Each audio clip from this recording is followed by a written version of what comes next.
Hello नमस्ते and good morning viewers. The notebook IAS education for all channel पे आप सभी का स्वागत है।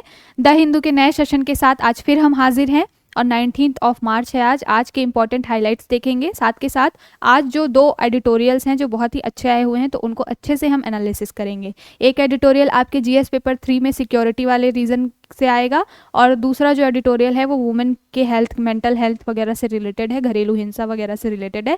तो ये आपको क्या सोसाइटी वाले पेपर में भी, जीएस 1 में भी आपको ये हेल्प करेगा। साथ के साथ में ये आपको सामाजिक न्याय जो पेपर 2 है, सोशल जस्टिस वाला टॉपिक है, उसमें भी आप कहीं ना कहीं इन चीज़ों को ऐड कर सकते हैं। और मैंने आज क्या किया है, मैंने इन आर्टिकल्स के साथ साथ में आंकड़े बहुत इंपॉर्टेंट लगा दिए हैं। कुछ एनसीआरबी के जो डाटा आते हैं क्राइम से रिलेटेड, महिलाओं के साथ हिंसा से रिलेटेड, साथ के साथ जो नेशनल फैमिली हेल्थ सर्वे है अभी उसका 5 जो आया हुआ है, उसके भी मैंने बहुत इंपॉर्टेंट आर्टिकल्स जो है उसमें जोड़ दिए हैं। तो आज बहुत ही अच्छा एक आपका नोट तैयार हो जाएगा। अगर आप डेली नोट मेकिंग कर रहे हैं तो वेल एंड गुड, सबसे अच्छी चीज़ है ये। और दूसरी बात यह है कि कई लोग पीडीएफ के लिए बोल रहे हैं कि इस जो भी मैं पढ़ाती हूँ उसका पीपीटी का जो पीडीएफ है वो कहाँ से मिलेगा। तो देखिए, सबसे पहले ये हमारे नोटबुक आईएएस चैनल पे ये जो क्यूआर कोड है, आप इसको चाहें तो डायरेक्ट अपने फ़ोन से वीडियो को पॉज करके आप इस क्यूआर कोड को स्कैन करेंगे तो आपको डायरेक्ट ऐप खुल जाएगा और वहाँ से जाके आप नोटबुक आईएएस का जो ऐप है उसको जब आप डाउनलोड कर लेंगे तो सारे पीडीएफ्स वहीं पर मिलेंगे। अगर ये क्यूआर कोड से भी अगर स्कैन नहीं होता है तो दूसरा ये है कि आप यूट्यूब पे जाइए। यूट्यूब पे जब आप जाएंगे तो हमारे ये नोटबुक आईएएस का जो ये मिलेगा मेन प्रोफाइल पेज मिलेगा, वहाँ पे ये लिंक दिया होगा playgoogle.com ये करके एक लिंक होगा। यहाँ से आपको जब आप इस पर क्लिक करेंगे तो क्या होगा, डायरेक्ट यहाँ से आपको प्ले स्टोर का एक्सेस मिल जाएगा। देखिए यहाँ पे लिखा हुआ है नोटबुक एजुकेशन फॉर ऑल करके। तो आप जब उस लिंक पर यूट्यूब पे पहले जाइए, नीचे लिंक दिया होगा, उस लिंक पर क्लिक करेंगे तो डायरेक्ट आपको प्ले स्टोर है वहाँ का एक्सेस मिलेगा और आप notebook education for all app को डाउनलोड करिए। उसके बाद में सारे पीडीएफ आपको यहीं पर मिलेंगे। तो ये कुछ डिटेल थी। बार बार लोग कमेंट कर रहे थे कुछ स्टूडेंट्स कि उनको पीडीएफ चाहिए, तो ऐसे आप पीडीएफ को प्राप्त कर सकते हैं। चलिए अब शुरू करते हैं आज की चर्चा। सबसे पहले हम देख लेते हैं कि क्या इंपॉर्टेंट हाइलाइट्स होने वाले हैं आज। तो बहुत ही अच्छे कुछ आर्टिकल्स हैं, पॉलिटी से भी रिलेटेड है, सोशल जस्टिस से भी रिलेटेड है और इंटरनल जो रीजनल सिक्योरिटी से रिलेटेड है, आईओआर मतलब कि सागर परियोजना वगैरह से, ब्लू इकोनॉमी से रिलेटेड एक आर्टिकल है। तो देखते हैं सबसे पहले इंपॉर्टेंट हाइलाइट्स। पहला है EC transfer 6 home secretaries Bengal DGP. तो अभी इलेक्शन कमीशन ने क्या किया है, जब भी चुनाव का टाइम है, आचार संहिता लग गया है, जैसे कि हमने प्रीवियस क्लासेस में भी बहुत सारा देखा हुआ है। तो इलेक्शन जो लोकसभा इलेक्शंस होने वाले हैं उसके पर्सपेक्ट में क्या किया है, जो इलेक्शन कमिश्नर हैं उन्होंने, राजीव कुमार जी ने अभी क्या कर दिया है, 6 जो होम सेक्रेटरीज थे उनका तबादला कर दिया है। मतलब कि आईपीएस वगैरह जो थे और सचिव वगैरह थे उनको क्या कर दिया है, 6 अलग अलग स्टेट के सचिव को क्या कर दिया गया है, ट्रांसफ़र कर दिया गया या उनको हटा दिया गया है। अभी फिलहाल उनको चुनाव की ड्यूटी से दूर रखा गया है। पूरा मुद्दा क्या है उसको देखेंगे। कुछ इसमें से ऐसे सेक्रेटरीज हैं या डीजीपी वगैरह हैं, जैसे बंगाल के जो डीजीपी हैं उन पे भ्रष्टाचार वगैरह के आरोप लगते रहे हैं। तो अब पूरा मुद्दा क्या है उसको हम देखेंगे और क्या इलेक्शन कमिश्नर को ये पावर है कि वो इस तरीके के प्रशासनिक कार्य कर सकते हैं। तो पॉलिटी से रिलेटेड एक हम मुद्दा भी देख लेंगे। साथ के साथ में दूसरा हेडलाइन क्या है, supreme court refuse urgent hearing on industrial bodies plea. देखिए चुनाव बॉन्ड से रिलेटेड है लेकिन आज कुछ अलग इसके बारे में हमें देखने को मिलेगा, सुनने को मिलेगा। इसमें क्या है, एक तो जब सुप्रीम कोर्ट ने बोला है कि इलेक्शन जो बॉन्ड है, इलेक्टोरल जो बॉन्ड है, उसकी पूरी जानकारी एसबीआई को साझा करनी थी इलेक्शन कमीशन के पोर्टल पे। और वहाँ से क्या हुआ कि कुछ जो फर्म्स हैं, बड़ी बड़ी कंपनियाँ हैं और उन सब के नाम उजागर हुए। इनसे पता चल गया कि किस कंपनी ने, किस व्यक्ति ने क्या किया है, कितना चंदा दिया है। तो उससे रिलेटेड क्या है, इसके अगेंस्ट में जो कंपनियां हैं जैसे कि फिक्की और सीआईआई, कंपटीशन ऑफ जो एसोसिएशन होते हैं, उन्होंने क्या किया है, इसके बारे में कंसर्न रेज किया है कि किसी व्यक्ति की पर्सनल डिटेल, जिसको उसने किसको भी चंदा दिया है वो उसका व्यक्तिगत मामला है, इस तरीके से सार्वजनिक करना सही नहीं है। तो एक अलग एंगल मिलने वाला है आज इलेक्टोरल बॉन्ड से रिलेटेड, उसको बहुत अच्छे से हम देखेंगे। साथ के साथ तीसरा हाईलाइट क्या है, violence homelessness and women's mental health, यही मैं आर्टिकल है जिसके बारे में बात कर रही थी कि इस आर्टिकल में वुमेन के जो घरेलू हिंसा और उनके मेंटल हेल्थ पे उसका क्या इफेक्ट पड़ता है, इससे रिलेटेड कुछ एक आंकड़े दिए गए हैं, कुछ केस स्टडी दी गई है, तो बहुत अच्छे से हम इसको देखेंगे। ये आपके जीएस पेपर 1 सोशल जस्टिस वाला जो जीएस पेपर 2 है उस टॉपिक से, और जीएस पेपर 1 में सोसाइटी वाले टॉपिक से आपको रिलेट करके पढ़ना है। बहुत अच्छे डाटा यहाँ से आपको मिलेंगे।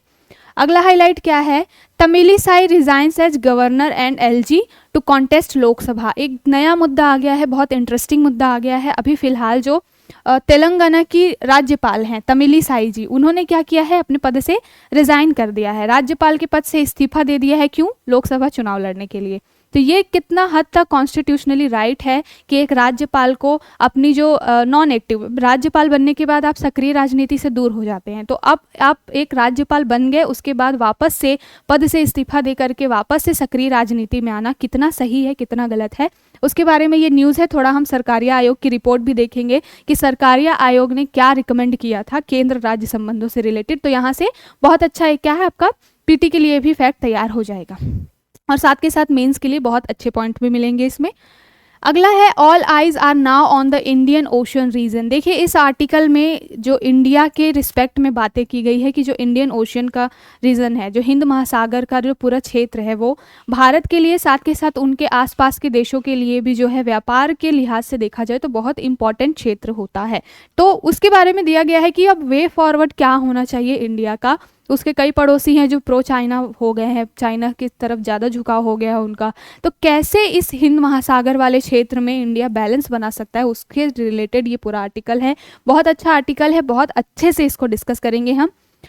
अगला जो है आर्टिकल वो है VSSC, ISRO developed multipurpose app सखी। सखी करके एक मल्टीपर्पस ऐप बनाया गया है, और ये गगनयान में जो लोग जाने वाले हैं, जो हमारे क्रू मेंबर्स जाने वाले हैं, उनको हेल्प करने के लिए, उनके साथ कम्युनिकेट करने के लिए ये सखी ऐप बनाया गया है। तो साइंस एंड टेक से रिलेटेड ये छोटी सी न्यूज़ है, उसको हम देख लेंगे, साथ के साथ गगनयान क्या है उसका भी थोड़ा एक क्विक रिवीजन ले लेंगे। अगला टॉपिक है हमारा, वैक्सीन फॉर डेंगू में be out in market mid 2026। ये बोला गया है इस आर्टिकल में कि जो डेंगू के लिए जो भी वैक्सीन है वो लगभग 2026 तक क्या होगी, मार्केट में आ जाएगी। तो ज़्यादा इंतज़ार नहीं करना पड़ेगा। आपको पता है कि हर साल जो है जब भी बारिश का सीज़न आता है या साल भर में डेंगू से मौत बहुत ज़्यादा होती है इंडिया में, तो उसके लिए ये बहुत ही हेल्पफुल रहने वाला है। वैक्सीन आ जाएगी लगभग 2026 तक। अगला आर्टिकल क्या है, Putin extend rule after taking the landslide victory. अब रशिया में चुनाव एक तरीके का मजाक ही होता है वहाँ पे, क्योंकि वहाँ पे जो पुतिन हैं उनके अगेंस्ट में जो 2 लोग खड़े हुए थे वे भी उन्हीं के द्वारा खड़े किए गए लोग होते हैं। अब 3 मेंबर्स को खड़ा कर दिया गया जो एक ही पार्टी के हैं, एक दूसरे को क्या करते हैं, सपोर्ट करते हैं। जनता को बोल दिया गया कि इनमें से चुन लो। अब इनमें से क्या है, पुतिन को हाईएस्ट वोट मिले हैं, लगभग 88% अराउंड समथिंग ऐसे वोट मिले हैं। तो रशिया का चुनाव मजाक है, लेकिन चुनाव जीतने के बाद पुतिन ने जो बोला वो मजाक नहीं है। तो उसको देखेंगे कि क्या उन्होंने धमकी दी है विश्व को, तृतीय विश्व युद्ध से रिलेटेड, 3rd वर्ल्ड वॉर की धमकी दे डाली है पुतिन जी ने, तो उसको देखेंगे। चलिए शुरू करते हैं आज की चर्चा। उसके पहले जो भी हमारे नॉन सब्सक्राइबर व्यूअर्स हैं, प्लीज़ हमारे चैनल को सब्सक्राइब करिए और हमारे साथ ऐसे ही आगे अपनी क्लासेस कंटिन्यू करिए। सबसे पहले जो न्यूज़ है वो है इलेक्शन कमीशन से रिलेटेड। क्या है news, election commission transfer 6 home secretaries, Bengal के डीजीपी भी इसमें शामिल हैं। तो क्या किया गया है, अभी इलेक्शन कमीशन जो है उसने क्या किया है, जो 6 होम सेक्रेटरीज हैं उनको ट्रांसफ़र कर दिया है। उसमें गुजरात के हैं, कौन कौन से स्टेट्स हैं। देखिए ऐसा नहीं है कि केवल एक अपोजिशन पार्टी के मामले में, कहीं से भी चुनाव आयोग नहीं चाहती कि पारदर्शिता का कोई मुद्दा उठे और फिर से चुनाव पे कोई सवाल उठे। इसलिए चुनाव आयोग ने क्या किया है, जिन जिन राज्यों में सस्पिशियस उनको लगे हैं ऑफिसर्स अधिकारी, उनको उन्होंने क्या किया है, पद से हटा दिया है। तो गुजरात में हटाया गया है, वेस्ट बंगाल, यूपी, झारखंड से भी हटाया गया है, बिहार से भी हटाया गया है। मतलब इन 5-6 राज्यों से ऐसे जो अधिकारियों को हटा दिया गया है पद से, जो कभी ना कभी चर्चा में रहे हैं, जिनके ऊपर कोई आरोप लगा है। जैसे बंगाल के डीजीपी हैं, उनके ऊपर भ्रष्टाचार के आरोप लगे हैं। तो ये सारे जो चीज़ें हैं, ये पूरी चुनावी पारदर्शिता को बनाने के लिए ये काम किया गया है। अब सवाल ये उठता है कि लोगों को ये लग रहा होगा कि ये जो तबादले वाली चीज़ें हैं वो तो स्टेट गवर्नमेंट करती है, ये सेंट्रल गवर्नमेंट करती है। ये कैसा मुद्दा है कि इलेक्शन कमीशन जो है ये प्रशासनिक अधिकारियों का तबादला कर रही है। क्या उनके पास ये अथॉरिटी है कि वो प्रशासनिक अधिकारियों का तबादला कर दे? तो जी हाँ, बिल्कुल अथॉरिटी है। किस चीज़ की वजह से इनको ये पावर मिली है? आचार संहिता की वजह से।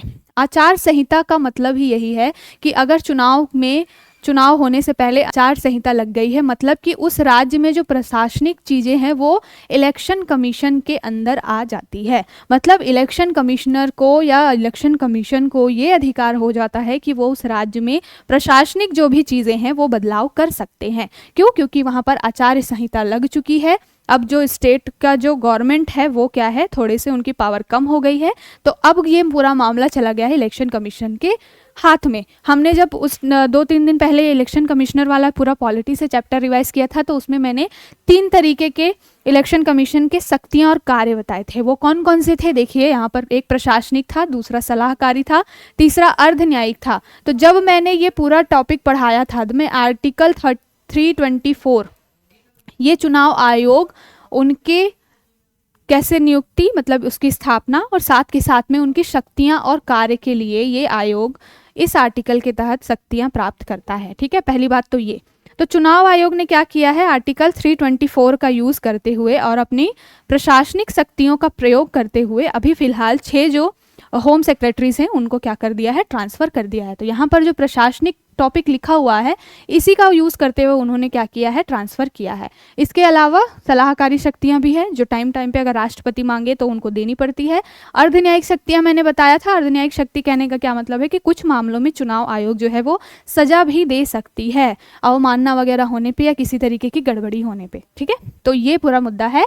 ये एक टॉपिक था आपके पॉलिटी से रिलेटेड, तो यहाँ पर कुछ चीज़ें कॉन्सेप्ट क्लैरिटी के लिए जाननी जरूरी थी। अब ये हंसता हुआ नूरानी चेहरा देखिए, ये कौन है, तमिली साई जी हैं। कहाँ की ये गवर्नर हैं, तो ये तेलंगाना की गवर्नर हैं। ठीक है, तो ये तेलंगाना की गवर्नर है, साथ के साथ में पुदुचेरी जो केंद्र शासित प्रदेश है वहाँ की ये क्या है, लेफ्टिनेंट गवर्नर है। मैंने इसको बताया हुआ है कि जो केंद्र शासित प्रदेश होते हैं वहाँ पे जो राज्यपाल होते हैं वो क्या करते हैं, एज अ प्रशासक काम करते हैं। तो ये वर्तमान में तेलंगाना की गवर्नर थी और साथ के साथ में ये पुदुचेरी की क्या थी, लेफ्टिनेंट गवर्नर थी। ये तमिली साई जी हैं जिन्होंने एक हिस्ट्री क्रिएट की है और क्या किया है, इन्होंने अपने राज्यपाल के पद से इस्तीफा दे दिया है। क्यों? क्योंकि उनको लोकसभा चुनाव लड़ने हैं। तो लोकसभा चुनाव लड़ने के लिए इन्होंने राज्यपाल के पद से इस्तीफा दे दिया है। राष्ट्रपति द्रौपदी मुर्मू जी को इन्होंने क्या किया है, अपना इस्तीफा भेज दिया है और ये चाहती हैं कि ये तमिलनाडु से क्या करें, चुनाव लड़ें। तमिलनाडु इनका क्षेत्र है, तो ये चाहती हैं कि तमिलनाडु से ये चुनाव लड़ें और ये इस बार लड़ेंगे भी और शायद जीतेंगे भी, क्योंकि बीजेपी की पार्टी से आ रही हैं तो मोदी जी हैं तो मुमकिन है। तो ये तमिली साई है। अब ये पूरा मुद्दा क्या है, ये तो हमने जान लिया कि ये कहाँ की गवर्नर है, तेलंगाना की गवर्नर है, क्या पूरा मुद्दा है, ये सारी चीज़ें। अब जब ये मुद्दा उठेगा तो यहाँ पर कॉन्स्टिट्यूशनल चीज़ें और कॉन्स्टिट्यूशनल विवाद शुरू होंगे कि क्या इस तरीके से ये सही है कि कोई राज्यपाल अपना इतना बड़ा पद छोड़ करके और वो फिर से सक्रिय राजनीति में लौटे। क्योंकि जब भी राज्यपाल बनाया जाता है, पद की नियुक्ति या शपथ दिलाई जाती है, तब ये बात बोली जाती है कि दलगत राजनीति से ऊपर उठ करके राज्यपाल को काम करना है। क्यों? क्योंकि वो एक राज्य का संवैधानिक प्रमुख है, मुखिया की तरह है। वो भले वास्तविक ना हो लेकिन मुखिया तो है। तो एक बहुत ही बड़े पद पे बैठने के बाद वापस से सक्रिय राजनीति में आना, ये कहाँ तक कॉन्स्टिट्यूशनली सही है, तो इसके बारे में है। और जब ये मुद्दा उठेगा तो राज्यपाल का मुद्दा जब उठता है तो राज्यपाल के मुद्दे से संबंधित केंद्र राज्य संबंधों पर आधारित सरकारी आयोग की रिपोर्ट बहुत ही हाईलाइटेड है और ये आपसे कई बार पेपर में पूछी गई है। ठीक है, तो सरकारी आयोग ने केंद्र राज्य संबंधों के ऊपर अपनी रिपोर्ट दी थी और उसमें उन्होंने राज्यपाल के लिए कुछ चीज़ें बोली थी, कुछ अनुशंसाएं की थी। उन्होंने कुछ कैटेगरीज बताई थी और बोला था कि कुछ साल तक तो राज्यपाल को एक तो क्या करना चाहिए, जब उनका पद से उनके अगर सेवानिवृत्ति होती है या उनका टेन्योर पूरा हो जाता है तो उनको अपर पोस्ट पे ही भेजा जाना चाहिए। जैसे कि राष्ट्रपति बनना है, वाइस प्रेसिडेंट बनना है, ये बनना चाहिए, ना कि उनको किसी लोअर पोस्ट पे या वापस से किसी राजनीति वगैरह में जाना चाहिए। तो ये सरकारी आयोग की रिकमेंडेशन थी, लेकिन माना तो नहीं गया था। तो यहाँ पर हम सरकारी आयोग की रिकमेंडेशंस को थोड़ा सा रिवाइज कर लेते हैं, क्योंकि हो सकता है आपसे ये प्रश्न बन जाए। तो सबसे पहले देखते हैं कि सरकारी आयोग का आया कब था। ये केंद्र राज्य संबंधों पर आधारित था और ये 1983 में आया था। तो 1983 में जब सरकारी आयोग आया था तो उसने क्या बोला था कि केंद्र और राज्यों के बीच में जो भी विवाद हो रहे हैं उसका सल्यूशन क्या है। केंद्र और राज्यों के बीच में विवाद कब होता है, यही वाली चीज़ें होती हैं जो संघवाद की राजनीति के ऊपर में मुद्दा उठता है, साथ के साथ में पृथक्करण के सिद्धांत के ऊपर मुद्दा उठता है कि केंद्र क्या करती है राज्यपाल के मामले में या राज्यपाल के माध्यम से राज्यों के ऊपर एक तरीके से कंट्रोल करने की कोशिश करती है। तो उन्होंने कुछ अनुशंसाएं की थी और राज्यपाल से संबंधित सरकारी आयोग ने क्या सिफारिशें की थी, इसको आप बिल्कुल ध्यान से देखिए, क्योंकि ये आप अगर आंसर राइटिंग में कोट करेंगे तो यहाँ से बहुत फायदा मिलेगा। साथ के साथ में कई बारी पीटी में भी सरकारी आयोग की 1-2 रिकमेंडेशंस पूछ लिया जाता है। तो पहला उन्होंने क्या रिकमेंड किया राज्यपाल की नियुक्ति से रिलेटेड, कि राज्यपाल की नियुक्ति एक पारदर्शी प्रक्रिया के माध्यम से की जानी चाहिए। ऐसा नहीं है, अभी फिलहाल क्या होता है कि राज्यपाल को केंद्र के जो लोग होते हैं, मंत्री होते हैं, अपॉइंट कर देते हैं और फिर राष्ट्रपति की मुहर लग जाती है उनकी नियुक्ति पर और वो किसी भी राज्य के राज्यपाल बन जाते हैं। लेकिन सरकारी आयोग ने बोला कि एक पारदर्शी प्रक्रिया होनी चाहिए, एक रूल होना चाहिए जिसके तहत राज्यपालों की नियुक्ति की जाए। उन्होंने क्या बोला कि नियुक्ति में मुख्यमंत्री और राज्य विधानसभा के अध्यक्ष को शामिल करना चाहिए। ये बहुत इंपॉर्टेंट मैटर है, ये बहुत इंपॉर्टेंट बात है जिसको शामिल ही नहीं किया गया, अभी तक भी इनकी अनुशंसाओं को माना नहीं गया। क्यों? क्योंकि वही केंद्र चाहती है कि उनकी अथॉरिटी हो। इन्होंने बहुत अच्छा एक सॉल्यूशन दिया कि मुख्यमंत्री और राज्य विधानसभा अध्यक्ष को उस नियुक्ति पैनल में शामिल करना चाहिए जिस राज्य में उस राज्यपाल को भेजा जा रहा है। अगर हम इनसे परमिशन ले लेंगे तो क्या होगा, इनके बीच में कोई टसल ही नहीं होगा और फिर पूरी जो पॉलिटिक्स है या जो पूरी व्यवस्था है वो बहुत ही स्मूथली चलेगी, तो कोई भी डिटरेंस क्रिएट नहीं होगा। तो ये यही बात थी कि मुख्यमंत्री और राज्य विधानसभा अध्यक्ष को नियुक्ति पैनल में शामिल किया जाना चाहिए जब राज्यपाल की नियुक्ति हो।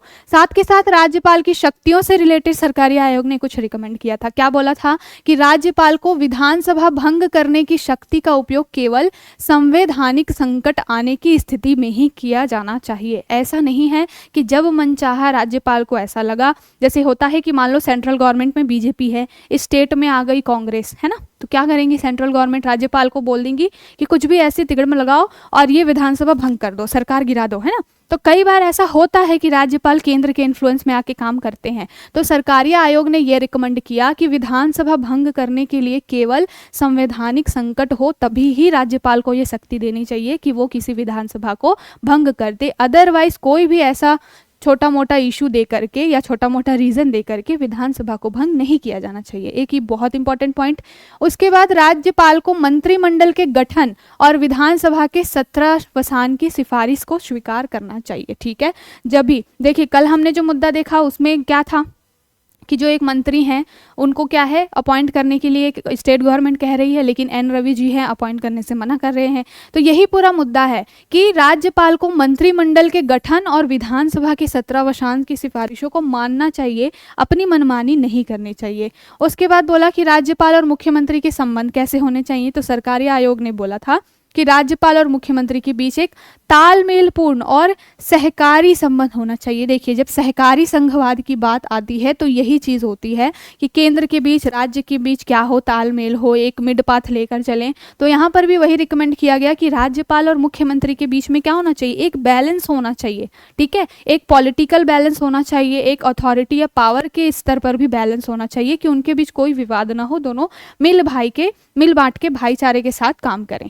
मुख्यमंत्री को राज्य सरकार के प्रमुख के रूप में कार्य करने की शक्ति और अधिकार होने चाहिए। तो ये तो मेंशन ही है संविधान में कि मुख्यमंत्री वास्तविक प्रमुख होता है राज्य सरकार का और उसको ही क्या है राज्य के प्रमुख के रूप में अथॉरिटी देनी चाहिए, न कि राज्यपाल को बहुत ज़्यादा पावर दे देना चाहिए। तो ये कुछ रिकमेंडेशन सरकारी आयोग ने की। अब इसका आप यूज़ कहाँ करेंगे, जब आपसे रबर स्टैंप जैसी चीज़ें पूछी जाएं या ये पूछा जाए कि राज्यपाल की इन तरह की एक्टिविटीज़ क्या है, क्या ये कॉन्स्टिट्यूशनली सही है, संवैधानिक रूप से क्या ये सही है। अभी जो रिसेंट कल और आज में जो ये 2 मुद्दे हुए हैं इनसे आपसे प्रश्न मेंस में ज़रूर बनेगा, क्योंकि एक नए तरीके का मुद्दा है। एक तो एन रवि जी वाला मुद्दा, दूसरा क्या ये अपना तमिलिसाई जी वाला मुद्दा। तो इससे आपके प्रश्न बिल्कुल बनेंगे और राज्यपाल की संवैधानिकता पर, उनकी शक्तियों की संवैधानिकता पर प्रश्न उठाए जाएंगे। तो वहाँ पर आपको सरकारी आयोग की जो ये सारी अनुशंसाएं हैं उसको कोट करना चाहिए। बहुत ही अच्छा एक वैल्यू एडिशन होगा। अब विशेष अधिकार क्षेत्रों के बारे में भी सरकारी आयोग ने कुछ बात की थी। विशेष अधिकारों से संबंधित था कि केंद्र सरकार को राज्यों के विशेष अधिकार क्षेत्र में हस्तक्षेप नहीं करना चाहिए। देखिए बिल्कुल एक ट्रांसपेरेंसी की बात की है, एक संघवाद का ढांचा मेंटेन करने की बात की है कि भाई केंद्र अपना काम करे और राज्य जो है वो क्या करे, अपना काम करे। कोई भी एक दूसरे के मामले में शक्तियों का बिल्कुल पृथक्करण हो जाए, जैसे कि कार्यपालिका, न्यायपालिका, विधायिका में होता है, बिल्कुल वैसा ही जो काम है वो यहाँ पर हो। केंद्र जो है राज्य के मामले में हस्तक्षेप ना करे और राज्य जो है वो केंद्र के मामले में इतना ज़्यादा टांग ना अड़ाए। मतलब कि ये क्या होना चाहिए, दोनों के बीच में क्या होना चाहिए, सहमति होनी चाहिए, बैलेंस होना चाहिए, अपना अपना काम करने दो। अब आयोग की सिफारिशों का प्रभाव क्या हुआ, तो देखिए रिपोर्ट ने क्या किया, केंद्र राज्य संबंधों को मजबूत बनने में बहुत पूर्ण भूमिका तो निभाई। इसमें क्या हुआ कि आयोग की सिफारिशों के आधार पर ही राज्यपालों की नियुक्ति और उनकी शक्तियों के संबंध में कई क्या है संवैधानिक जो प्रोविजंस किए गए और संशोधन किए गए। ठीक है, और यही हमने देखा था कल, एक 7वां संविधान संशोधन देखा था। कब आया था वो, 1976 में, 1956 में। तो ये भी एक तरीके का मामला था। इसको भी ध्यान रखिएगा कि जब 2 या 2 से अधिक राज्यों में एक ही राज्यपाल की बात होती है तो ये आता है आपका संशोधन, इस संशोधन के द्वारा ही हुई थी। तो ये पूरे बात हुई कि जब सरकारी आयोग ने अपनी रिपोर्ट दी, ऐसे तो ये रिपोर्ट 1883 में ये आयोग बना था, तो जब उन्होंने रिपोर्ट दी तो फिर ये सारी उनकी सिफारिशों को, कुछ को माना गया लेकिन कुछ को नहीं माना गया, जिसमें ये अभी भी बड़ा मुद्दा है कि राज्यपाल को पद त्याग करने के बाद उनको किस पद पर जाना चाहिए, नहीं जाना चाहिए। एक कूलिंग पीरियड वाला जो एक कॉन्सेप्ट है ना, कि कम से कम किसी भी को सेवानिवृत्त होने के बाद किसी भी व्यक्ति को एटलीस्ट 2 साल तक तो क्या है, किसी भी पद पर नहीं भेजना चाहिए। ये जो कूलिंग पीरियड वाली चीज़ है, इन अनुशंसाओं को अभी तक भी शामिल नहीं किया गया है। तो ये था पूरा आर्टिकल। आई होप आपको बहुत अच्छे से समझ में आया होगा। हमने क्या किया है, एक न्यूज़ हमने उठाई। देखिए जब आप प्रीवियस ईयर पेपर को देख रहे हैं, एनालिसिस कर रहे हैं, तो आपको पता होता है कि इस न्यूज़ से क्या आपके लिए बन सकता है प्रश्न। और वही मेरा काम होता है, जब भी कोई भी न्यूज़ आती है, चाहे वो पॉलिटिकल हो, चाहे वो साइंस बेस्ड हो, चाहे वो वुमेन एम्पावरमेंट से रिलेटेड हो, तो मेरा काम यही होता है कि मैं वहाँ से आपको मेंस के लिए चाहे पीटी के लिए क्या एक वैल्यू एडिशन दे सकूं। तो ये तमिलिसाई वाला जो भी पूरा रिपोर्ट था, वहाँ से सरकारी आयोग की रिपोर्ट, केंद्र राज्य संबंध, राज्यपाल की शक्तियों के बारे में प्रश्न आपसे बिल्कुल बनेगा, तो मैंने इसको यहाँ पर डिस्कस किया।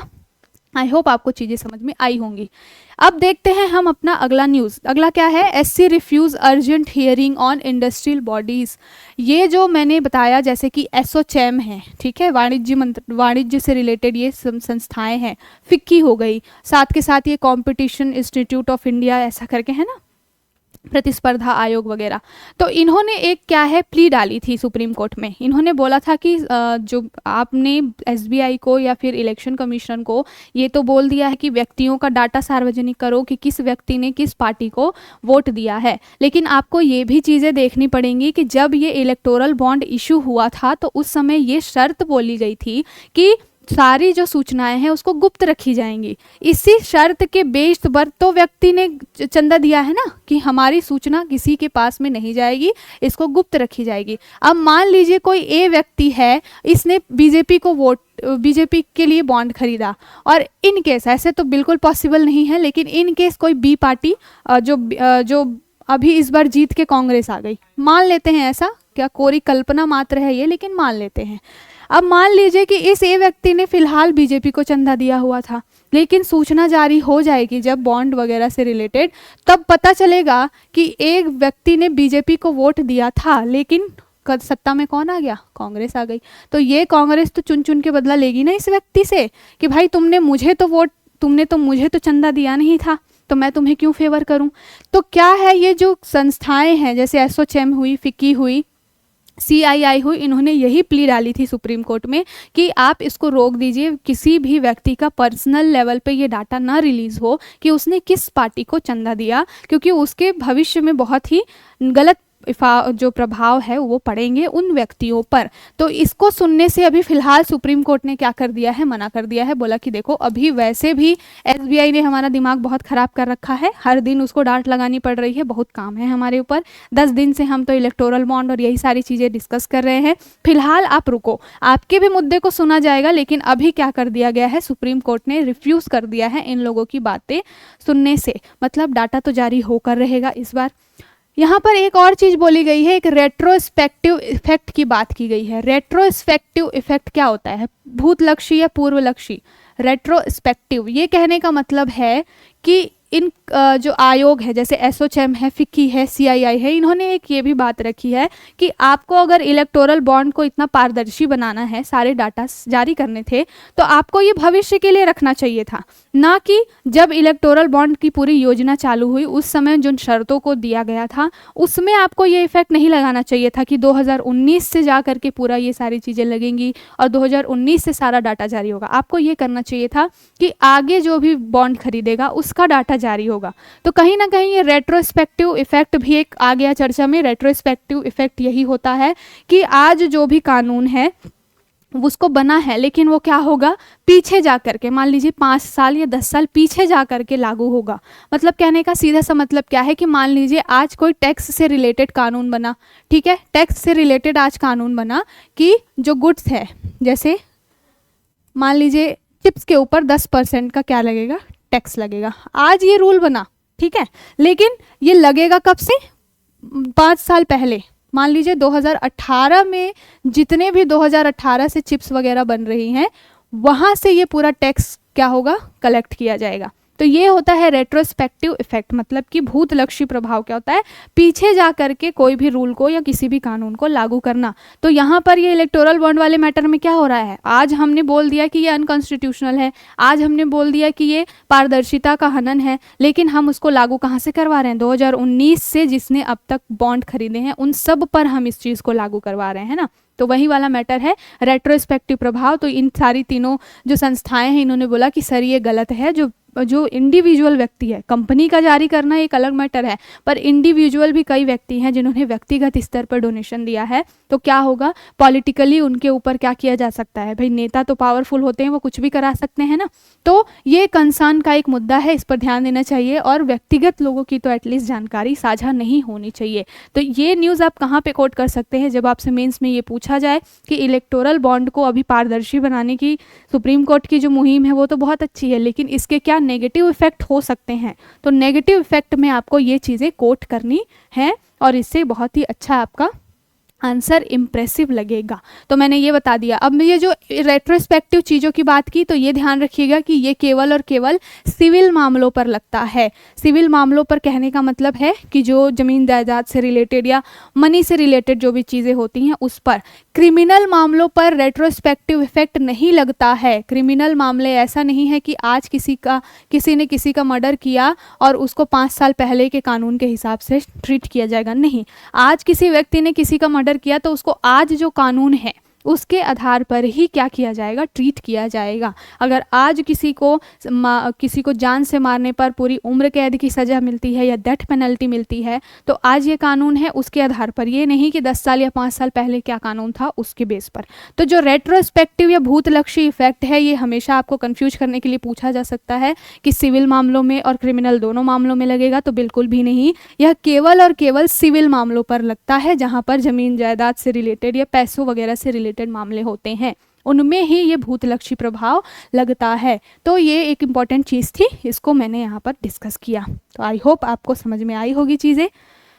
अब चलते हैं हम अपने बहुत ही इम्पॉर्टेंट आर्टिकल की तरफ। ये आर्टिकल क्या है, all eyes are now on the Indian Ocean region. देखिए इंडियन ओशन रीजन का क्या है महत्व, ये हर किसी को समझ में आता है। जैसे कि बहुत टाइम से ये न्यूज़ में है, इधर आपका चाइना है, इधर ये चाइना सी है, साउथ चाइना सी, ये पूरा जो आपका एरिया है ये क्या है, इंडियन ओशन, यानी कि हिंद महासागर वाला रीजन। यहाँ पर आपका अरेबियन सी आ जाता है, ठीक है। ये एक मैप, आगे मैं पूरा मैप से क्लियर करूँगी चीज़ें, फिलहाल मैं आपको ओवरव्यू के लिए बता रही हूँ। तो ये जो पूरा एरिया है हमेशा टाइम पे न्यूज़ में रहता है। पहली बात तो ये है कि हिंद महासागर और पैसिफिक ओशन के लिए बार बार क्वाड जैसी संस्था बनी है, जो क्या करती है, क्वाड क्या करती है, जो इंडो पैसिफिक वाला क्षेत्र है वहाँ पर क्या करती है, सुरक्षा कायम करने का काम करती है। इधर ये हुआ हिंद महासागर, इधर आप जाएंगे तो पैसिफिक, ऑस्ट्रेलिया वगैरह के पास में। तो यहाँ पर इन दो क्षेत्रों में, इंडो पैसिफिक वाले रीजन में क्वाड के द्वारा क्या है, सुरक्षा बनाने की बात हमेशा से की जाती है। और इसलिए चाइना चिढ़ता भी है, वो बोलता है कि आप इसको इंडो पैसिफिक क्यों बोलते हो, इसको एशिया पैसिफिक बोलो, ठीक है। तो क्वाड जो है वो इस क्षेत्र में क्या करती है, सुरक्षा बढ़ाने का, समृद्धि बनाने का काम करती है। लेकिन इस आर्टिकल में एक अलग एंगल दिया गया है। क्या बोला गया है इसमें कि देखिए दो चीज़ें होती है। पहली बात तो ये होती है कि ठीक है, आपके रिश्तेदारों से बहुत अच्छे संबंध हैं, लेकिन अगर आपके पड़ोसियों से अच्छे संबंध नहीं हैं तो क्या होगा। अगर आपको रात में 12 बजे 1 बजे कोई मेडिकल इमरजेंसी आई तो सबसे पहले काम कौन आएगा, पड़ोसी, क्योंकि वो आपके ज़्यादा करीब है ना, वो आपके बिल्कुल नेक्स्ट टू है, आपके बिल्कुल एकदम बगल में है। और मान लीजिए हम क्वाड के ऊपर भरोसा करके चलते हैं, तो क्वाड में कौन कौन से देश हैं, देखिए अमेरिका है क्वाड में, यूएसए, उसके बाद जापान है, ऑस्ट्रेलिया है और भारत है, ठीक है। ये 3 देश जो हैं भारत के साथ हैं क्वाड में। और इन तीनों का आप जब मैप में देखेंगे तो इन तीनों की दूरी हमसे कितनी है, यहाँ पर आप जाएंगे तो इधर को जापान है, इधर आपका ऑस्ट्रेलिया है। ये दोनों जो ऐसे हैं, ठीक है, टेक्नोलॉजिकली बहुत ही अच्छे हैं, लेकिन जब सिक्योरिटी की बात आती है तो हमेशा सबकी निगाहें किसकी तरफ होती है, यूएसए के ऊपर। तो मान लीजिए कि यहाँ यूएसए है, यहाँ भारत है, ये इतनी दूरी, मान लो कोई आदमी आया मारने के लिए, मार के चला गया और रिश्तेदार बाद में आ रहे हैं बचाने के लिए, क्यों, क्योंकि इतना दूरी जो है, इतना जो डिस्टेंस है, इसकी वजह से क्या हुआ, जान तो हमारी चली गई। अब रिश्तेदार आएगा तो क्या है, रोना धोना भी मचा पाएगा। तो इसलिए इस आर्टिकल में बोला गया है कि पड़ोसियों को, नेबर फर्स्ट वाली जो पॉलिसी लेके चलते हैं, तो पड़ोसियों को पहले देखिए, उनके साथ संबंध अच्छे करिए। क्योंकि चाइना जो है, आपने देखा होगा, चाइना, रशिया और ईरान का अभी एक ट्रायो बन रहा है। ईरान भी खतरनाक है, यूरेनियम वगैरह का वो क्या कर रहा है, परीक्षण कर रहा है, यूरेनियम इनरिचमेंट का काम कर रहा है, संवर्धन का। साथ के साथ रशिया तो ऐसे ही अभी पागल हुआ पड़ा है, क्योंकि यूक्रेन के खिलाफ जब उसने युद्ध का मोर्चा खोला है तो सारी वेस्टर्न कंट्रीज उसके पीछे पड़ गई हैं, है ना। तो वो भी एक खुन्नस खाया बैठा हुआ आदमी है। चाइना तो ऑलरेडी हमारे अगेंस्ट है। अब इन लोगों का जब ट्रायो बनेगा तो फिर ये क्या करेंगे, इसलिए आपको क्या करना चाहिए, इंडिया के लिए एक बात बोली गई है कि आपको एक सेकंड ऑप्शन देखना चाहिए। क्वाड के साथ साथ आपको क्या करना चाहिए, आपके आसपास के जो पड़ोसी देश हैं उनके साथ भी संबंध को बेहतर करने चाहिए। तो इस पूरे आर्टिकल में यही सारी चीज़ें बताई गई हैं। उसमें ये चीज़ें बोली गई हैं कि देखिए यहाँ पर जो मैंने अभी बात बोली कि ऑफकोर्स पैसिफिक और इंडियन ओशन में क्या है, डेंजर को ठीक करने के लिए, सुरक्षा को सही करने के लिए क्वाड है, उसमें कोई शक नहीं है। लेकिन पहले भाई जब जो चीज़ पास में है उस पर ज़्यादा फोकस करना चाहिए। दूसरी बात ये बोली गई है कि जो अभी चाइना का क्या लिखा गया है, much of China's trade and energy supply pass through the region, क्योंकि इंडियन ओशियन वाला जो क्षेत्र है वहाँ से क्या है, चाइना को भी एक क्या मिलता है, एक्सेस मिलता है अन्य देशों के साथ या यूरोपियन कंट्रीज़ या कहीं पे भी व्यापार करने के लिए। तो जाहिर सी बात है कि इंडियन ओशियन या इंडो पैसिफिक वाला रीजन खाली इंडिया के लिए और अदर कंट्रीज़ के लिए इंपॉर्टेंट नहीं है, चाइना के लिए भी बहुत इंपॉर्टेंट है। तो वो कहीं से भी ये नहीं चाहेगा कि इस क्षेत्र में उसकी पकड़ जो है कमज़ोर हो। इसलिए बोला गया है कि चाइना आपके लिए टाइम टाइम पर डेटरेंस क्रिएट करेगा इस इंडियन ओशियन रीजन में। तो आपको क्या करना चाहिए, जो आपके पड़ोसी देश हैं एटलीस्ट उनको क्या करना चाहिए, मिल बांट के साथ में लेकर के चलना चाहिए, सो दैट वो अगर चाइना को हेल्प नहीं करेंगे तो आपकी जो मैरीटाइम सिक्योरिटी है या आपकी जो संप्रभुता है उस पर कोई खतरा नहीं आएगा, ठीक है। तो ये वाला जो रीज़न है ये हमारे लिए बहुत इंपॉर्टेंट है। और यहाँ पर जितने भी पड़ोसी हैं, चाहे वो यहाँ श्रीलंका हो, चाहे वो मॉरिशस हो, इन सब के साथ संबंध हमारे बेहतर होने चाहिए। अभी आपने देखा होगा कि वियतनाम के साथ में भारत जो है वो क्या कर रहा है, बहुत ही खनन वनन से, जो समुद्र में खनन वगैरह से रिलेटेड काम कर रहा है ना वियतनाम के साथ। तो इसकी वजह से भी चाइना क्या है, बिल्कुल धमकियाँ देता रहता है कि इस तरीके की जो एक्टिविटी है वो बिल्कुल सही नहीं है। साथ के साथ में चाइना क्या कर रहा है, जैसे ईरान के साथ अभी फ़िलहाल जो मालदीव के जो प्रेसिडेंट बने हैं मोइज्जू जी, उनके साथ चाइना के संबंध बहुत अच्छे हो रहे हैं, क्योंकि वो मोइज्जू जो हैं वो भारत के खिलाफ हैं, है ना। तो उसकी वजह से क्या हो रहा है कि वो वहाँ पर अपने पैसे दे करके या ऋण दे करके क्या कर रहे हैं, पोर्ट वगैरह डेवलप कर रहे हैं। तो अगर मोइज्जू या मालदीव चाइना के बिल्कुल पाले में चला जाता है और वो पोर्ट डेवलप करने के लिए हम उसको अथॉरिटी दे देता है, तो इसका सीधा सीधा खतरा किसको होने वाला है, देखिए सबसे पास में इंडिया ही है। तो इस तरीके की चीज़ें, सिक्योरिटी थ्रेट आएगा, ये पूरे आर्टिकल में बोला गया है, ठीक है। साथ के साथ में इसमें दो चीज़ें मेंशन की गई है। एक तो सागरमाला के बारे में बोला गया है, देखिए यहाँ पर लिखा हुआ है सागर पॉलिसी जो इंडिया की है उसके बारे में चर्चा की गई है कि सागर का फुल फॉर्म क्या है, security and growth for all in the region, यानी कि उस पूरे क्षेत्र में जो सुरक्षा और विकास को बढ़ावा देने के लिए ये पूरी सागर परियोजना आई है। तो इस पर क्या है, इंडिया को बहुत फोकस करना चाहिए, इस चीज़ को सीरियसली लेना चाहिए। साथ के साथ में इसमें आर्टिकल में बोला गया है इंडियन ओशन रिम एसोसिएशन जो है या रिम ऑर्गेनाइजेशन जो है उसको भी बहुत ही लाइटली नहीं लेना चाहिए, बिल्कुल इसको ध्यान से लेकर के चलना चाहिए, क्योंकि ये सारे क्या हैं, आपके की फैक्टर्स हैं चाइना को क्या करने के लिए, बीट करने के लिए। यही सब आपके पास टूल हैं। केवल क्वाड के ऊपर में आपकी निर्भरता सही नहीं है, क्योंकि भाई ये सारे पड़ोसी थोड़े दूर हैं, पास में जो लोग हैं उन पर आपको ज़्यादा फोकस करना चाहिए। तो एक बहुत ही अच्छा आर्टिकल है, और ये आपको क्या है, जीएस पेपर 3 में जब सिक्योरिटी वाला मैटर आता है या इकोनॉमी में जब ब्लू इकोनॉमी वगैरह की बात होती है, समुद्र वाला क्षेत्र अर्थव्यवस्था के लिए भी बहुत इंपॉर्टेंट है। समुद्र की जब बात होती है, महासागरों की बात होती है, तो ब्लू इकोनॉमी का कॉन्सेप्ट आता है, और हर दुनिया चाहती है, दुनिया का हर देश अपनी इकोनॉमी को बूस्ट करने के लिए ही ये सारे मैटर पे काम करता है, ठीक है ना। तो सागर का ब्लू इकोनॉमी से सीधा संबंध है, और सागर की सुरक्षा करना हमारी पहली प्राथमिकता होनी चाहिए। क्यों? क्योंकि हमारा उसके वजह से हमारा जो क्षेत्रीय सुरक्षा है वो भी कहीं ना कहीं क्या होगी, अगर मान लीजिए आपकी कोस्टल बाउंड्री, और इंडिया तो सबसे खतरनाक कंडीशन में है, अगर आप नीचे दक्षिण की तरफ देखेंगे तो 3 तरफ से सागर से घिरा हुआ है। तो सबसे ज़्यादा हमें खतरा कहाँ पर है, यहीं पर। समुद्री सुरक्षा बहुत ही बड़ा कंसर्न है हमारे लिए। जब आपने देखा था कि मुंबई के ताज होटल पे जब आक्रमण हुआ था, तो जो आतंकवादी थे, जो हमला हुआ था, तो आतंकवादी क्या थे, जो अरेबियन ओशियन से ही आए थे ना, अरब सागर के थ्रू ही आए थे वो। तो सुरक्षा, सागर की सुरक्षा एक बहुत बड़ा डीप कंसर्न है हमारे इंडिया के लिए, और इसको लाइटली लेकर के नहीं चलना चाहिए। तो इस आर्टिकल में जो चीज़ें बोली गई हैं 2-3, एक तो आपको बोला गया है इंडियन ओशियन रिम एसोसिएशन, साथ के साथ में क्या बोला गया है, सागर के बारे में, और उसके बाद एक और चीज़ बोली गई है, एक और ऑप्शन दिया गया है CSC का, यहाँ पर है कोलंबो सिक्योरिटी कॉन्क्लेव, ठीक है।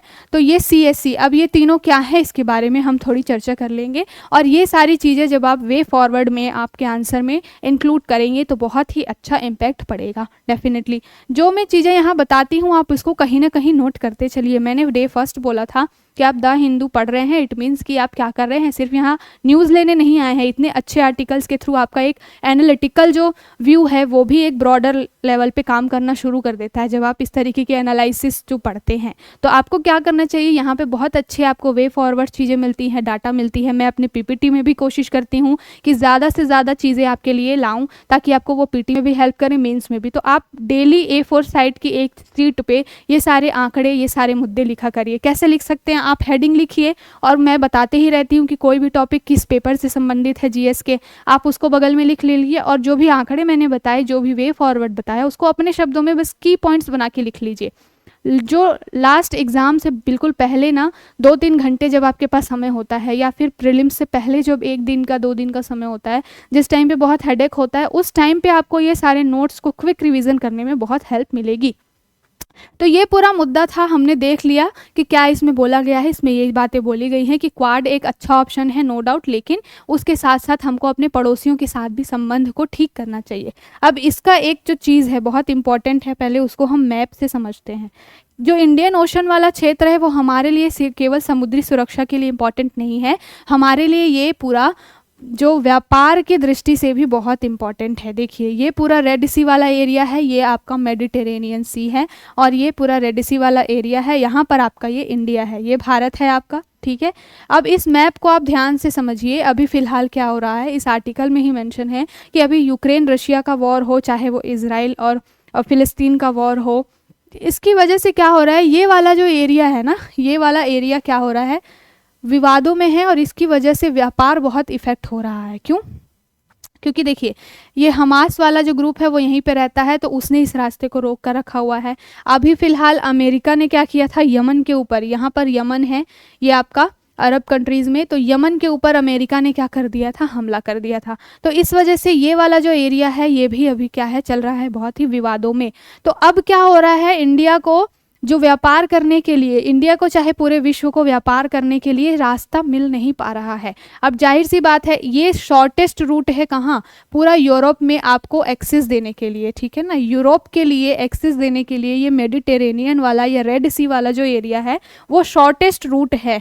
फिलहाल यहाँ पे इतने सारे कॉन्फ्लिक्ट चल रहे हैं, उसकी वजह से इंडिया को व्यापार करना है तो पूरा इधर से घूम के जाना पड़ेगा, ठीक है। इधर से घूम के जाएंगे तो इधर आपको यूएसए वगैरह मिलेगा और उसके बाद मेडिटेरेनियन सी से और अटलांटिक से होते हुए फिर आपको यूरोप का एक्सेस मिलेगा। तो देखिए जहाँ पर शॉर्टकट रास्ता जा रहा था वहाँ पे क्या है, अगर इस रास्ते से सामान जाएगा तो वो सस्ता होगा, लेकिन अगर ट्रांसपोर्टेशन कॉस्ट महंगा हो गया तो वस्तुएं भी महंगी हो जाएंगी। और कॉस्ट महंगा कब होगा, क्यों, क्योंकि इतना लंबा डिस्टेंस ट्रेवल करके वो सामान पहुंच रहा है। तो जाहिर सी बात है इससे इंडियन इकोनॉमी में बहुत बड़ा इफेक्ट पड़ेगा, है ना। कई इंडिया के ऐसे प्रोडक्ट्स हैं जिसको यूरोपियन कंट्री क्या करती है, कंज्यूम करती है। तो मान लीजिए कि अगर इतना लंबा रूट जाएगा तो वो प्रोडक्ट्स क्या होंगे, महंगे हो जाएंगे। तो उस वजह से क्या होगा, जो मार्केट है, जो यूरोपियन मार्केट है, वहाँ पे इंडियन जो प्रोडक्ट्स है उसकी डिमांड कम हो जाएगी। तो एक एंगल ये भी है कि अगर आपको चाहिए कि व्यापार आपका सुचारू रूप से चलता रहे तो आपको पहले तो अपने पड़ोसियों को ठीक ठाक रखना है, साथ के साथ में आपको ये भी चीज़ें देखनी है कि आप यहाँ पर कैसे शांति वार्ता या शांति सुलह करवा सकते हैं, ये इस मुद्दे से आप कैसे निपट सकते हैं।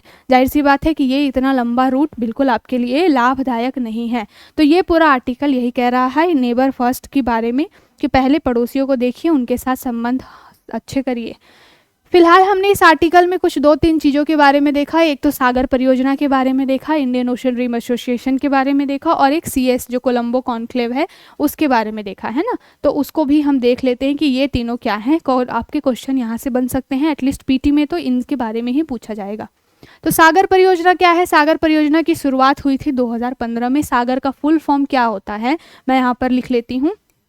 सागर का फुल फॉर्म क्या होता है, security and growth for all in the region, ठीक है। Security and growth for all in the region, यानी कि उस पूरे क्षेत्र में जितने भी देश आते हैं, जितने भी क्षेत्र हैं, उन सभी की सुरक्षा और उनके विकास के लिए काम करने के लिए ये परियोजना आई है। सागर परियोजना 2015 में इसको लागू किया गया था, लॉन्च किया गया था। और ये किस पर काम करती है, मेक इन इंडिया और सागरमाला पहल। जो ये सारे प्रोजेक्ट कैसे हैं, बंदरगाहों को जो कनेक्टिविटी को बढ़ाने के लिए ये काम करते हैं ना। सागरमाला जो है रोड कनेक्टिविटी, रेल कनेक्टिविटी, जो वाटरवेज कनेक्टिविटी, इन सबको बनाने के लिए काम करती है। तो ये सागर परियोजना इसी को ध्यान में रखकर लाई गई थी। इसका महत्व क्या है भाई, आर्थिक विकास। आर्थिक विकास में क्या होगा, नौकरियां सृजन करेगा, वाणिज्य और व्यापार को बढ़ावा देगा, और क्या करेगा, अल्टीमेटली भारत की जीडीपी में योगदान करेगा। साथ के साथ सुरक्षा से रिलेटेड भी है ये कि समुद्री सुरक्षा में सुधार होगा, समुद्री सीमाओं की रक्षा होगी। ये हमारे लिए तो बहुत डीप कंसर्न है, बहुत ही इंपॉर्टेंट है ये समुद्री सुरक्षा हमारे लिए। तो ये भी एक पूरा मुद्दा है, सागर परियोजना का महत्व है। साथ के साथ पर्यावरण, तो पर्यावरण के लिए भी समुद्री प्रदूषण को कम करने में, साथ के साथ समुद्री संसाधनों का संरक्षण करने में जो देश होते हैं इस परियोजना में शामिल, वो क्या करते हैं, टेक्नोलॉजी को क्या करते हैं, एक दूसरे से साझा करते हैं। तो उसका उद्देश्य होता है कि पर्यावरण को भी ठीक रखें, अर्थव्यवस्था के लिहाज से भी काम करते रहें। तो ये पूरी जो चीज़ है वो सागर परियोजना के बारे में है। अगला जो हमने इसी आर्टिकल में देखा वो क्या देखा, IORO के बारे में। इसको कहते हैं इंडियन ओशन रिम एसोसिएशन। ये क्या है, इसका हिंदी वर्जन है हिंद महासागर रिम एसोसिएशन। ये भी क्या है, एक तरीके का एक अंतर्राष्ट्रीय संगठन है जिसमें क्या है, बहुत सारे देश शामिल हैं और वो देश क्या करते हैं, एक दूसरे से सहयोग करते हैं, एक दूसरे से टेक्नोलॉजी का साझाकरण करते हैं। क्यों, इसका उद्देश्य यही है, समुद्री सुरक्षा। समुद्री सुरक्षा, साथ के साथ में ब्लू इकोनॉमी वाला जो मैंने कॉन्सेप्ट बताया। तो इन सब से रिलेटेड क्या है, ये एक एसोसिएशन है, अंतर्राष्ट्रीय संगठन है। इसमें जितने भी देश होते हैं वो क्या करते हैं, एक दूसरे के साथ मिल बांट के काम करते हैं कि कैसे इकोनॉमी को ठीक किया जा सकता है, कैसे समुद्री सुरक्षा को बढ़ाई जा सकती है। तो इसकी स्थापना कब हुई थी, 1997 में इसकी स्थापना हुई थी। और इसमें लगभग 23 देश वर्तमान में शामिल हैं। उसमें कौन कौन है, इसमें भारत भी है, ऑस्ट्रेलिया है, दक्षिण अफ्रीका, श्रीलंका, बांग्लादेश, मलेशिया जैसे देश है। तो देखिए आप ध्यान से देखेंगे तो आपको यहाँ पर पड़ोसी देश भी दिखेंगे, जैसे कि श्रीलंका हो गया, बांग्लादेश हो गया, मलेशिया हो गया। तो भारत के ये जो पड़ोसी देश हैं वो इस ऑर्गेनाइजेशन में आते हैं। इसीलिए इस आर्टिकल में बोला गया है कि आपको क्वाड से इतर हट करके पड़ोसियों पर फोकस करना है, और पड़ोसियों पर फोकस करना है तो आपको इस ऑर्गेनाइजेशन पे भी क्या करना चाहिए, फोकस करना चाहिए। इसका जो मुख्यालय है वो कहाँ पर है, तो IORO यानी कि इंडियन ओशन रिंग एसोसिएशन का मुख्यालय मॉरिशस में है।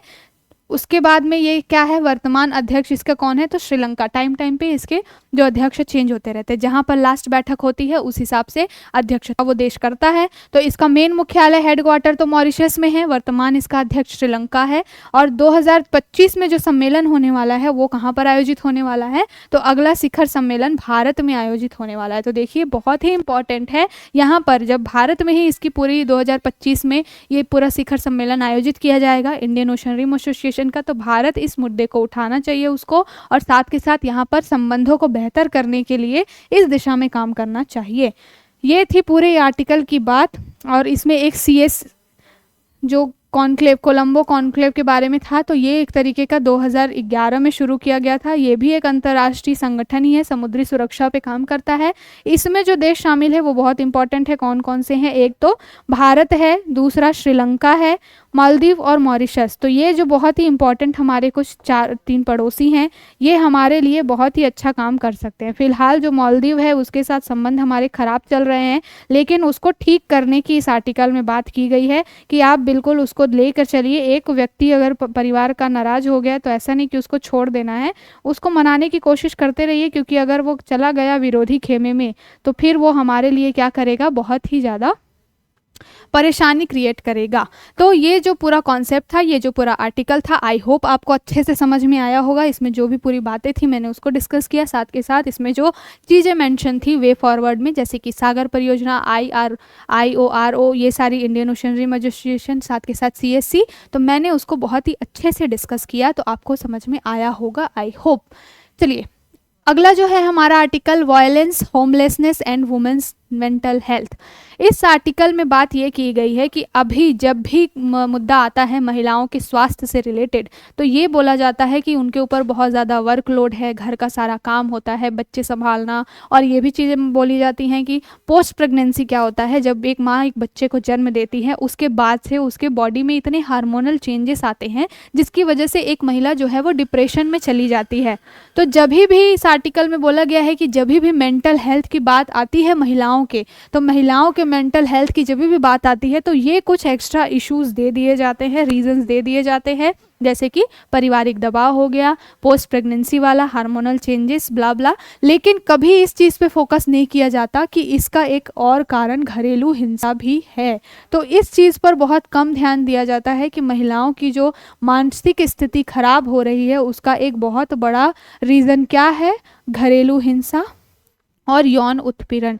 तो ये पूरा आर्टिकल इसी 2 टॉपिक के ऊपर में घूमता है। एक केस स्टडी के थ्रू बताया गया है कि एक 5 साल की बच्ची है, वो देख रही है कि उसकी मम्मी जो है वो सुसाइड करने के लिए जा रही है ट्रेन से कूदना। अब उस बच्ची को तो समझ में नहीं आ रहा है कि मेरी माँ ये क्या कर रही है, वो बस उसको ध्यान से देख रही है, पर उसकी माँ ने जो भी चीज़ें उसकी फैमिली में झेली हुई है वो उस दबाव को अब नहीं सहन कर पा रही है।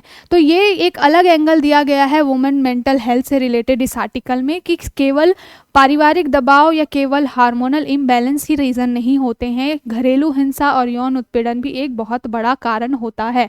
इस एडिटोरियल में ही आंकड़े बताए गए हैं, जिसको मैं बिल्कुल जूम आउट करके आपको दिखाऊंगी, कि जो नेशनल फैमिली हेल्थ सर्वे 5 का डाटा आया है, नेशनल फैमिली हेल्थ सर्वे जो 5 है, इसके पहले 4 था नेशनल फैमिली हेल्थ सर्वे, ये वुमेन एंड चाइल्ड डेवलपमेंट के अंदर आता है, जो कि टाइम टाइम पे डाटा अपना जारी करता है। तो इसने जो है वो बोला कि भारत में लगभग 30% जो महिलाएं हैं 18 से लेकर के 49 साल की उम्र के बीच की, उनके साथ क्या हो रहा है, वायलेंस हो रहा है, यानी कि डोमेस्टिक वायलेंस, घरेलू हिंसा हो रही है। अब ये नंबर है भाई 30% महिलाएं, कितने से कितने उम्र के बीच में, 18 से लेकर के 49। आपको ये चीज़ें आपके नोट कर लेनी है, ये आंकड़े जब आप इसको लिखते हैं तो एक ऑथेंटिक आपका एक समझ में आता है सामने वाले को कि जो लिखने वाला है उसको बहुत अच्छी नॉलेज है, ठीक है। तो 30% महिलाएं ऐसी हैं जिन्होंने कभी ना कभी घरेलू हिंसा का सामना किया है 18 से 49 आयु वर्ग की। साथ के साथ इस आर्टिकल में मेंशन है कि उनमें से 6% ने ये माना है कि 15 वर्ष की उम्र तक आते आते उनके साथ में सेक्सुअल वायलेंस भी हुआ है, यानी कि यौन उत्पीड़न भी हुआ है। तो ये डाटा के थ्रू इस आर्टिकल में बताया गया है। देखिए 30% महिलाएं घरेलू हिंसा की शिकार हैं और ये बहुत डराने वाला नंबर है। देखिए 15 साल की उम्र तक आते आते एक जो बच्ची है वो अपने घर में ही होती है और अपने घर में होने के बावजूद भी वो सुरक्षित नहीं है, अपने माता पिता भाई बहनों के साथ रखते हुए भी वो सुरक्षित नहीं है। कई बार स्कूल वगैरह में या उसके जो भी वर्क जो भी चीज़ें होती हैं अदर एक्टिविटीज़ वहाँ पर भी उनके साथ यौन उत्पीड़न होता है। तो ये बहुत ही एक कंसर्न का इशू है कि 6% ये जो महिलाएं हैं उन्होंने बोला है कि 15 साल की उम्र तक आते आते उनके साथ यौन उत्पीड़न जैसी घटनाएं भी हुई और इन सब का सीधा असर जो होता है वो महिला के मेंटल हेल्थ पर होता है। और क्या होती है, महिलाएं इस कदर बेबस हो जाती हैं कि उनको फिर घर को छोड़ना पड़ता है। तो ये पूरा आर्टिकल इसी पर बेस्ड है। सर्वे बताया गया है, एक संस्था है उसने 346 महिलाओं के ऊपर में एक सर्वे किया था और उस सर्वे के थ्रू भी कुछ इसी तरीके की बातें आई कि होमलेसनेस जो है यानी कि घर त्यागने का जो भी कारण है या मेंटल जो चीज़ें ख़राब हो रही हैं उसका कहीं ना कहीं रीज़न ये है कि महिलाओं के साथ क्या हो रहा है। एक तो दहेज के लिए बहुत ज़्यादा उनके साथ हिंसा हो रही है, साथ के साथ कई बार इंटरकास्ट मैरिज वगैरह हो जाती है तो वहाँ पर भी सारी चीज़ें होती हैं। कई अलग अलग तरीके के परिवार में इश्यूज़ होते हैं जिसकी वजह से उनके साथ हिंसा होती है या सेक्सुअल असॉल्ट होता है और उसकी वजह से महिलाएं क्या हो रही हैं, मेंटल लेवल पे इफ़ेक्ट हो रही हैं।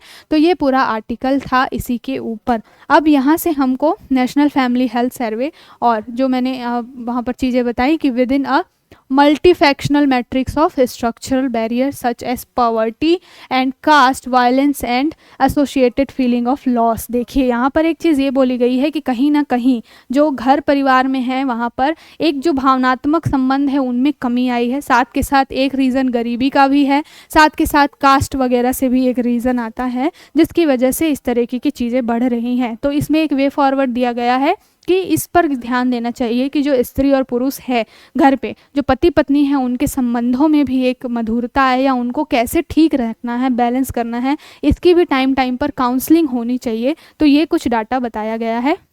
अब यहाँ से हम देख लेते हैं जो नेशनल फैमिली हेल्थ सर्वे है उसका डाटा। ये पूरा एडिटोरियल है और उसमें जो NCRB के डेटाज हैं वो क्या कहते हैं इसके बारे में, तो हमें एक बहुत अच्छा यहाँ से आंकड़ा मिलेगा।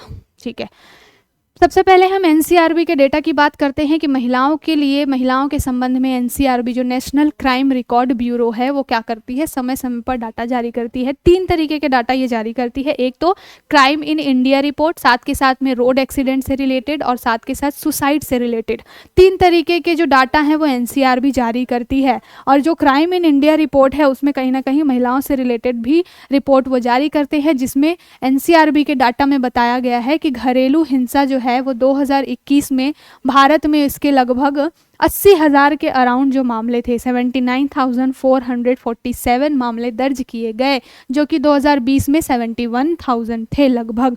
तो देखिए यहाँ से यहाँ तक 10,000 तक का, लगभग 9,000 तक का इंक्रीमेंट हो गया है, ये बताई गई है NCRB के डाटा में। ठीक है, साथ के साथ दहेज हत्या से संबंधित मामले में बताया गया है कि उसमें भी बढ़ोतरी हुई है। दहेज हत्या के मामले जो अभी 7,045 है वो 2020 में लगभग 6,500 थे। तो यहाँ पर भी इंक्रीमेंट हुआ है, मतलब चीज़ें बढ़ रही हैं। सेम बलात्कार के मामले में है, ये 31,000 मामले आए जो कि 20 में 28,000 थे, यहाँ पर भी वृद्धि हुई है। और यहाँ पर यौन उत्पीड़न से संबंधित मामला आया है जिसमें 10,000 मामला अभी फिलहाल 21 में था जो कि 20 में 9,000 था। तो मतलब महिलाओं के साथ जो स्थिति है वो बहुत अच्छी नहीं है, बिल्कुल वो खराब ही हो रही है डे बाय डे। चाहे घरेलू हिंसा की बात हो वो बढ़ रही है, यहाँ पर दहेज की बात, दहेज हत्या हो वो भी बढ़ रहा है, बलात्कार और यौन उत्पीड़न जैसे मामले भी बहुत ज़्यादा बढ़ रहे हैं। तो ये आर्टिकल के थ्रू और इन आंकड़ों के थ्रू आप बिल्कुल ऑथेंटिक तरीके से अपनी बात रख सकते हैं कि बिल्कुल महिलाओं के साथ ऐसी स्थिति हो रही है और ये आर्टिकल भी उसको प्रूफ करता है। साथ के साथ जो इस आर्टिकल में मेंशन है नेशनल फैमिली हेल्थ सर्वे का data, national family health survey 5 का डाटा, ये लेटेस्ट डाटा है, अभी 6 नहीं आया हुआ है। तो जो भी आपसे प्रश्न बनेंगे वो इसी को आधार बना करके बनेंगे, इसलिए मैंने यहाँ पर डाला है। जैसे कि उस आर्टिकल में बात की गई है प्रेगनेंसी और हार्मोनल चेंजेस, साथ के साथ में मातृ मृत्यु दर वगैरह से रिलेटेड। तो इस नेशनल फैमिली हेल्थ सर्वे में डाटा दिया गया है कि मातृ मृत्यु दर क्या है। भारत में 2015-16 में 212 प्रति लाख जीवन जन्म थी। मातृ मृत्यु दर को कैसे कैलकुलेट करते हैं? 1 लाख जो बच्चे जन्म लेते हैं, 1 लाख बच्चों को जन्म देते समय कितनी महिलाओं की डेथ हो जाती है, उसको मातृ मृत्यु दर के रूप में जाना जाता है। ये जीवित जन्म होना चाहिए, ठीक है। 1 लाख बच्चे जन्मे तो उन बच्चों के जन्म में कितनी माताओं की डेथ हुई, इसके आधार पर मातृ मृत्यु दर को कैलकुलेट किया जाता है।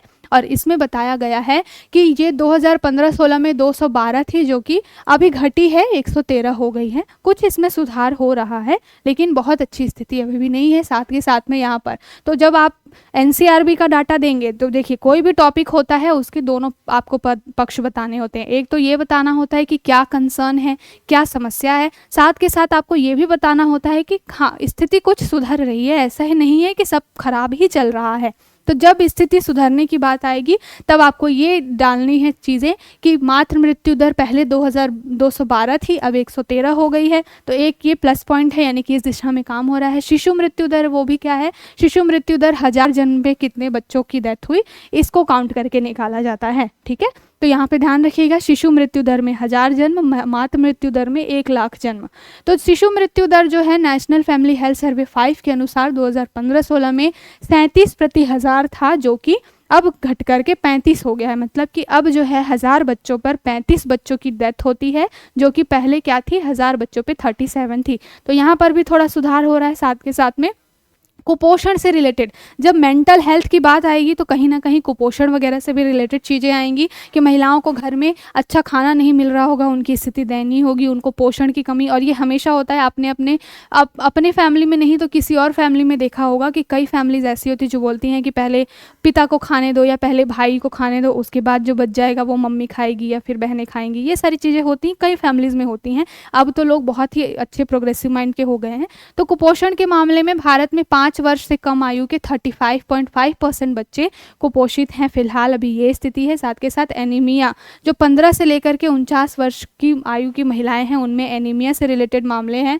तो वो बताया गया है कि 53% महिलाएं अभी भी एनीमिक हैं। तो मैंने ये जो डाटा दिया है, यहाँ से आपको अपने पक्ष और विपक्ष के लिए यहाँ से आंकड़े निकाल लेने हैं। जैसा मैंने स्टार्टिंग में बताया कि इसकी PDF आपको नोटबुक IAS के जो ऐप है वहाँ पर मिल जाएगी, आप प्ले स्टोर से जा कर के डाउनलोड करिए, इन PDF को देखिए और जो भी चीज़ें आंकड़े आपको अपने नोट्स में शामिल करने हैं आप उसको कर सकते हैं। अगला ये छोटा सा न्यूज़ है, VSSC ISRO developed multipurpose app, उसका नाम क्या है, सखी। सखी एक ऐप बनाया है इसरो ने, और ये क्या काम करने वाली है, गगनयान जो मिशन जाने वाला है, जिसमें हम मानव को भेजने वाले हैं पहली बार अंतरिक्ष में। तो वहाँ पर उन जो 4 मेंबर जाने वाले, पहले तो 3 जाने वाले थे, लेकिन फ़ोटो जब मोदी जी ने रिलीज़ की उन लोगों की तो 4 लोगों का नाम आ रहा है। तो 4 लोग जो जाने वाले हैं या 3 लोग जो भी जाने वाले हैं, देखते हैं कितने भेजे जाएंगे। तो सखी ऐप के थ्रू उनको क्या किया जाएगा, एक तरीके से कनेक्टिविटी उनको प्रोवाइड की जाएगी कि वो जब पहुंचेंगे, 7 दिन का ये पूरा चीज़ है, 7 दिन तक वो क्या करेंगे, अंतरिक्ष में रहने वाले हैं। तो उनको असिस्ट करने के लिए ये सखी ऐप लाया है, कौन, इसरो। तो ध्यान में रखिएगा, एक छोटी सी न्यूज़ है आपके लिए, जानकारी के लिए इंपॉर्टेंट है, आप इसको जानते रहेंगे तो अच्छी बात है। अब गगनयान मिशन के बारे में देख लेते हैं। गगनयान भारत का पहला मानव अंतरिक्ष मिशन है, जिसके तहत 3 यात्री, लेकिन फ़ोटो अभी 4 की रिलीज़ हुई है, अब जाके गूगल पे देखेंगे। पहले तो 3 की बात की गई थी, ये 4 हो गए हैं अब। तो गगनयान के मुख्य बिंदु क्या है, 2024 में इसको लॉन्च किया गया था, पहला ऐसा मिशन है जिसमें क्या है, जो आदमी, जो मनुष्य हैं वो अंतरिक्ष में जाने वाले हैं, ठीक है। साथ के साथ में कितने दिन, 7 दिन की अवधि तक के लिए पृथ्वी की जो लो अर्थ ऑर्बिट, जो पृथ्वी की कक्षा है, लो अर्थ ऑर्बिट है, वहाँ पर ये जाएंगे। किस यान से आएंगे, तो GSLV Mark 3, ये इंपॉर्टेंट है, आपसे प्रश्न पूछा जा सकता है कि किस से जाने वाले हैं। तो GSLV Mark 3 क्रायोजेनिक इंजन का यूज़ करते हुए ये जाने वाले हैं अंतरिक्ष में। तो मिशन गगनयान से रिलेटेड था। अब ये 4 लोगों की तस्वीर है, देखिए, पहले 3 से अब 4 हो गए। सबसे पहले कौन है, group captain Prashant group captain Ajit Krishnan, group captain Angad और विंग कमांडेंट शुभांशु। तो इन 4 नामों को याद रखिएगा, हो सकता है वनडे वाले एग्जाम्स में आपसे पूछ लिया जाए कि इनमें से कौन शामिल है कौन नहीं।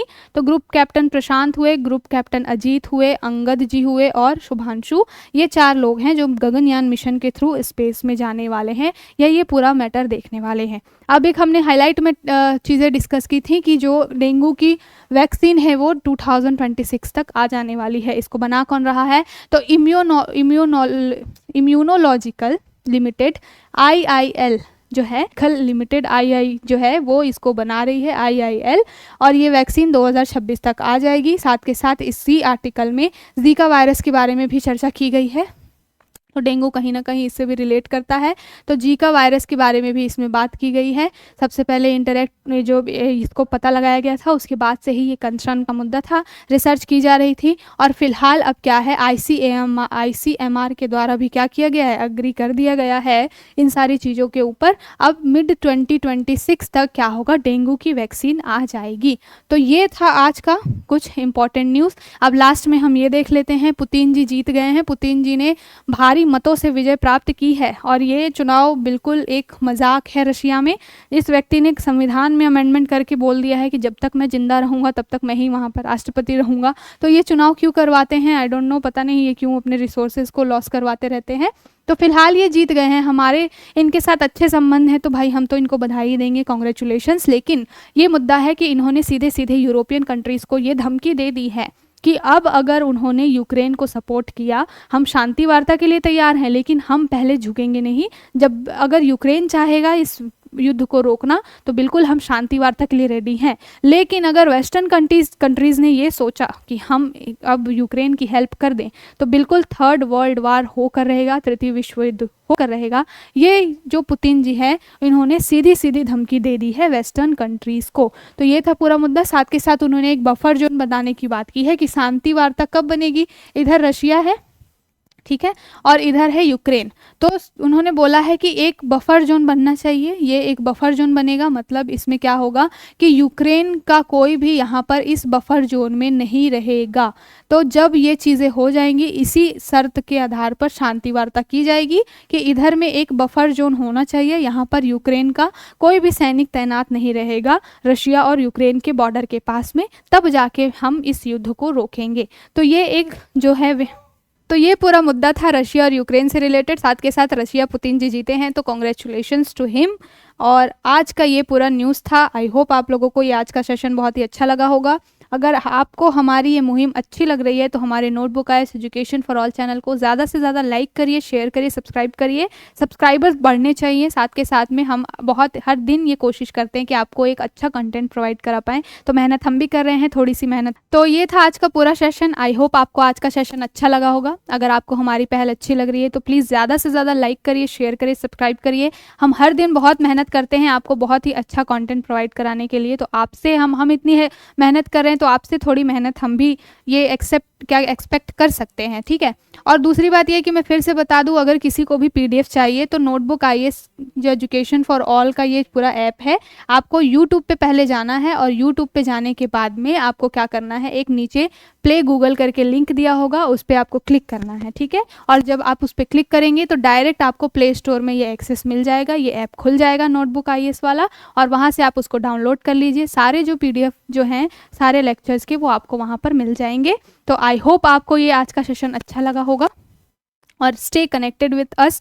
हम भी डे बाय डे बहुत अच्छी मेहनत कर रहे हैं। साथ के साथ आपसे भी उम्मीद करते हैं कि आप ज़्यादा से ज़्यादा शेयर करें, इसको सब्सक्राइब करें, लाइक करें। तो थैंक यू।